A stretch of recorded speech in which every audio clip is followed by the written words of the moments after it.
Serbisyo ng MDRRM Bayan ng Kabakan, tiniyak, kahandaan ng bawat Kabakenyo palalakasin. Coffee cupping, ibinida sa mga bumisitang ATOP delegates sa lungsod ng Coronadal. At 125 na benepisyaryo sumailalim sa tupad orientation na pinangasiwaan ng Peso Takurong. Yan ang ulo ng mga balita sa Soxergel Headliners.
Magandang araw, South Central Mindanao.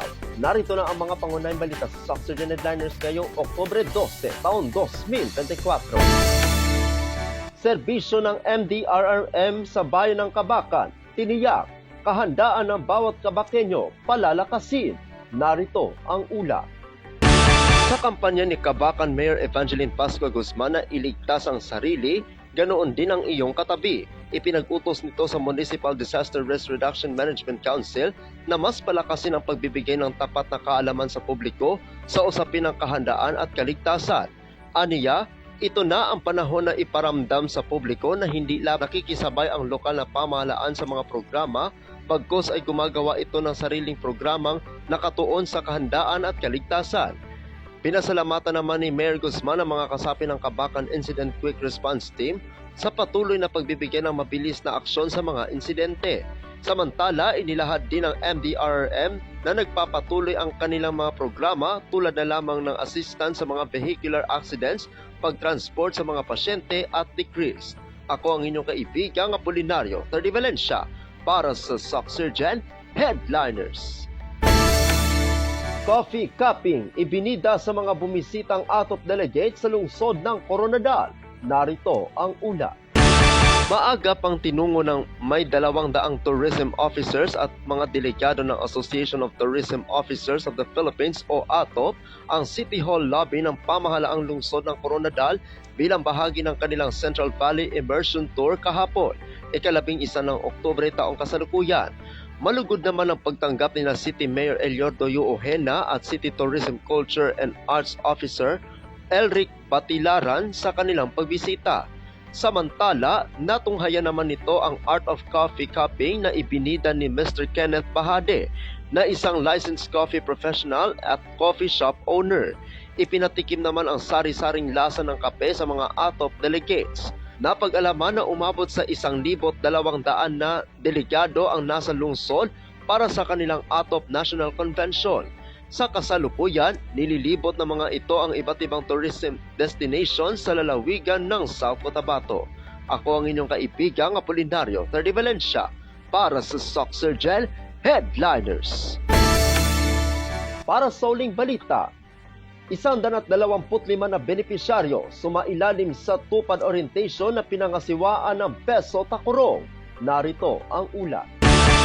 Sa pamamagitan ng inisyatiba ni Tacurong City Mayor Joseph George Elechoncito, MDDPA, ang Public Employment Service Office of Peso ng Tacurong sa pamumuno ni Ginoong Alan S. Freno at sa pakikipagtulungan ng Department of Labor and Employment Sultan Kudarat Field Office o DOLE SK ay isinagawa ng orientasyon sa 125 na benepisyaryo sa tulong panghanap buhay sa ating disadvantaged o displaced workers o TUPAD noong ika-9 ng Oktubre taong kasalukuyan na ginanap sa Talakodong Grandstand City Hall Ground. Ang isang kinatawan mula sa DOLE SK ay nagsagawa ng maikling orientasyon sa mga benepisyaryo upang ipaalam sa kanila ang tungkol sa mga alintuntunin pagkatapos ay idinaos ang pagpirma ng kontrata. Dumalo sa nasabing orientation sina Ginoong Marnie Dave Eballes, Supervising Labor and Employment Officer, Dole SK at Honorable Ralen Tabosares Bernardo, City Councilor. Ang tupad ay isang programa sa ilalim ng Dole at pinadali sa pamamagitan ng tanggapan ni Senador Joel Villanueva. Ako ang inyong kaibigang Apolinario Valencia para sa Soxurgel Headliners.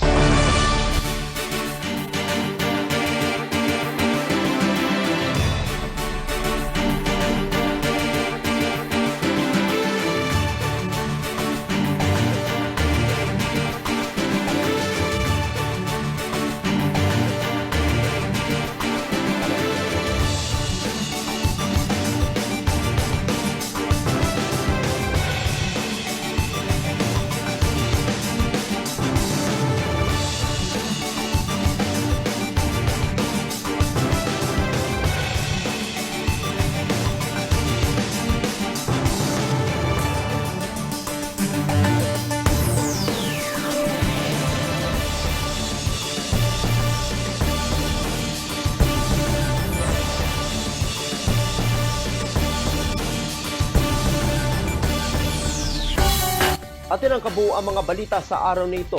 Mga balitang kailangan ninyong malaman, balitang walang kinakampihan, balitang totoo, balitang may dalang aral at inspirasyon. Ito ang Soxurgel Headliners. Hanggang sa Lunes, happy weekend. Maraming salamat at magandang araw, kaibigan.